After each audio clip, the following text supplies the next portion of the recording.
ভাঙড়ের দুর্দণ্ড প্রতাপ তৃণমূল নেতা আরাবুল ইসলামের জামিন মঞ্জুর করলো কলকাতা হাইকোর্ট। গত পঞ্চায়েত নির্বাচনে ভাঙড়ের আইএসএফ কর্মী খুনের ঘটনায় গ্রেফতার হয়েছিলেন আরাবুল ইসলাম।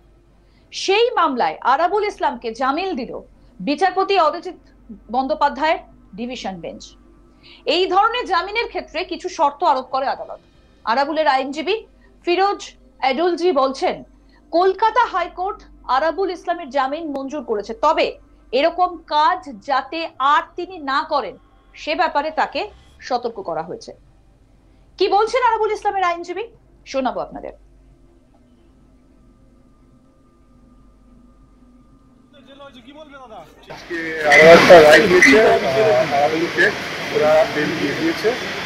আর কন্ডিশন রেখেছে কি এর পরবর্তীকালে এরকম কোনো অফেন্স না করে, এটাই রাইট দিয়েছে। এখনো কোর্টের কপিটা আসেনি, তো আমরা বলতে পারবো না আর কি কন্ডিশন আছে। ওর আগেন্সে অনেক মামলা দায় হয়েছিল, ওটাতে 110ও দায় হয়েছিল সিআরপিসিতে। সব মামলাতে উনি জামিনে আছেন। এটা অন্তিম মামলা ছিল, এই মামলাতেও আজকে হাইকোর্ট ওকে জামিন দিয়েছে। এটা মূলত মামলাটা কি নিয়েছিল? সেটা আইএসএফ কর্মীকে আর লাশিয়া হত্যা হয়েছিল জুন মাসে, ওটা নিয়ে এটা ছিল। ওনাকে ফার্স্ট স্টেজে তো ওনাকে কোনো এই কেসে জড়া করা হলো না। ওনাকে ফেব্রুয়ারি মাসে যখন কলকাতা পুলিশ এই তদন্তটা নেয়, তারপরেই তার পরিস্থিতিতে ওনাকে অ্যারেস্ট করেছে। কি কি শর্ত দেওয়া হয়েছে? জামিন যে দেওয়া হয়েছে আমি এখনো বলতে পারবো না, কেন এখনো সদর কপি আসে। নির্বাচনের মধ্যে 2023-এর 15ই জুন ভাঙড়ে দুই রাজনৈতিক দলের সংঘর্ষে মৃত্যু হয় আইএসএফ এর এক কর্মী মঈনুদ্দিন মোল্লা। এছাড়াও আরো দুজনের মৃত্যু হয়। শাসক দলের পক্ষের দুজন, অপর পক্ষের একজন খুন হয় বলে অভিযোগ। সেই ঘটনায় একাধিক অভিযোগ জানানো হলেও পুলিশ সুমোটো অভিযোগ নিয়ে তদন্ত করে। পরে সেই ঘটনায় প্রাক্তন বিধায়ক আরাবুল ইসলাম সহ 5 জন গ্রেফতার হয়, যাদের দুজন মারা গিয়েছে। মৃতের মা বা ভাই সাক্ষ্য দিতে কেউই অপর পক্ষকে কে বা কারা গুলি করেছে সেটা স্পষ্ট করেনি। এদিন মামলাকারী আরাবুলের পরিবারের অভিযোগ, পঞ্চায়েত নির্বাচনের সময় শওকত মোল্লার ইঙ্গিতে ওই হামলার ঘটনা ঘটেছিল, কিন্তু তদন্তে কিছু এগোয়নি, চার্জশিটও জমা পড়েনি। অভিযোগ ওঠে তদন্তের নামে শওকত মোল্লাকে বাঁচানোর চেষ্টা হয়েছে। বিচারপতি জয় সেনগুপ্তের নির্দেশ, হাইকোর্টের অনুমতি ছাড়া পুলিশ নিম্ন আদালতে ফাইনাল রিপোর্ট দিতে পারবে না। পুলিশকে ওই ঘটনার কেস ডায়েরি জমা দিতে হবে, রিপোর্ট দিতে হবে পুলিশকে। এই বিষয়ে আমাদের প্রতিনিধি মানস নস্কর কি প্রতিবেদন তুলে ধরেছেন, শোনাবো এবার। দেখো, এখন পর্যন্ত হাইকোর্ট সূত্রে যেটা খবর, আরাবুল ইসলামের জামিন মঞ্জুর করেছে বিচারপতি অরিজিৎ বন্দ্যোপাধ্যায়ের ডিভিশন বেঞ্চ। তবে কি শর্ত দেওয়া হয়েছে? জেনারেলি সাধারণত এই ধরনের জামিনের ক্ষেত্রে কিছু শর্ত আরোপ করে আদালত। এলাকায় ঢোকার উপরে নিষেধাজ্ঞা আরোপ করতে পারে, বা কিছু অর্থের বিনিময়ে নিম্ন আদালত থেকে সেই জামিন করা হয়, মঞ্জুর করা হয়। সেই সমস্ত শর্তগুলো এখনো পর্যন্ত আমরা জানতে পারিনি।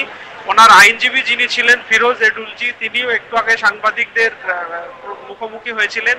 তিনিও জানালেন এখনো পর্যন্ত নির্দেশের কপি হাতে তারা পায়নি।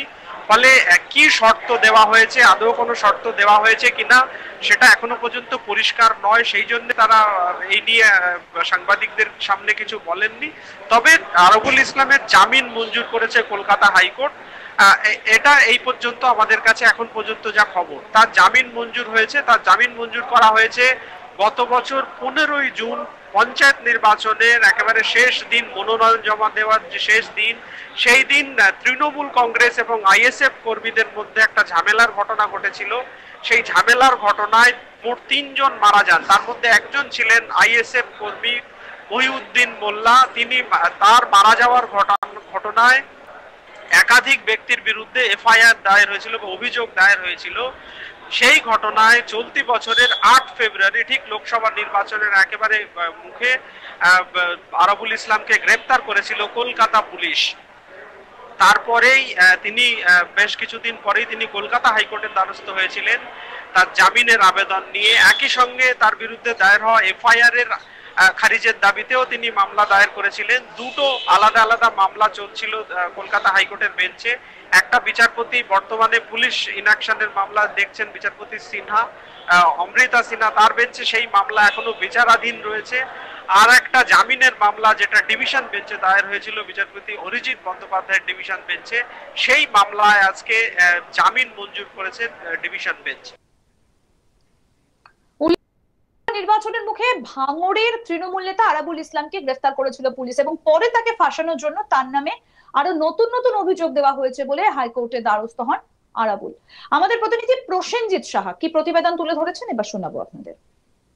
অবশেষে জামিনে মুক্তি পেলেন ভাঙড়ের প্রাক্তন বিধায়ক তথা ভাঙড়ের তৃণমূল নেতা আরাবুল ইসলাম।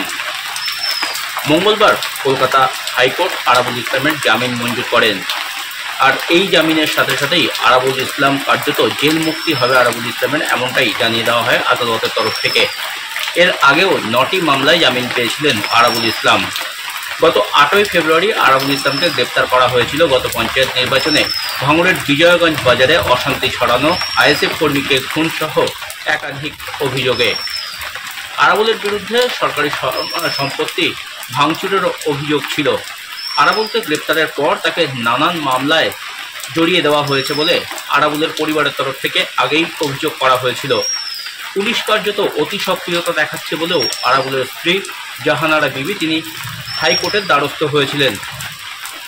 দীর্ঘ 4 মাসের বেশি সময় ধরে কার্যত আরাবুল ইসলাম জেলবন্দি ছিলেন। আর এই 4 মাসের মধ্যে ভাঙড়ের রাজনীতিতে অনেক পট পরিবর্তন হয়েছে। বিশেষ করে আরাবুল ছাড়াই ভাঙড়ে লোকসভা নির্বাচন সংগঠিত হয়েছে।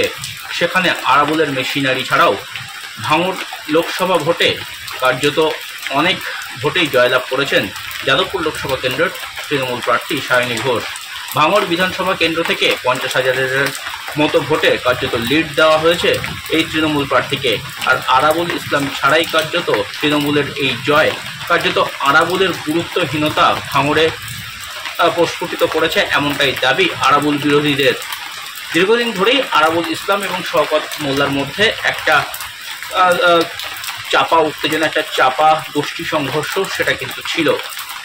কয়েকদিন আগেই কার্যত আরাবুল ইসলামের বিরুদ্ধে সরাসরি অভিযোগ এনেছেন ভাঙড় তৃণমূল কংগ্রেসের অবজারভার তথা ক্যানিং পূর্বের বিধায়ক এবং রাজ্য তৃণমূল কংগ্রেসের সাধারণ সম্পাদক শওকত মোল্লা।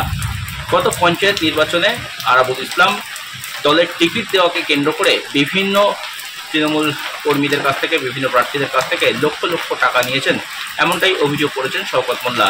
প্রায় 1,30,00,000 টাকার লেনদেনের অভিযোগ আরাবুলের বিরুদ্ধে শওকত মোল্লার কাছে জমা পড়েছে, সেই বার্তাও শওকত মোল্লা দেন।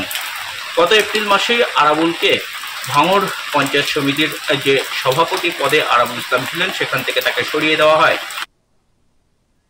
আরো আপডেট পেতে দেখতে থাকুন আজ তাক বাংলার ইউটিউব চ্যানেল, সাবস্ক্রাইব করুন।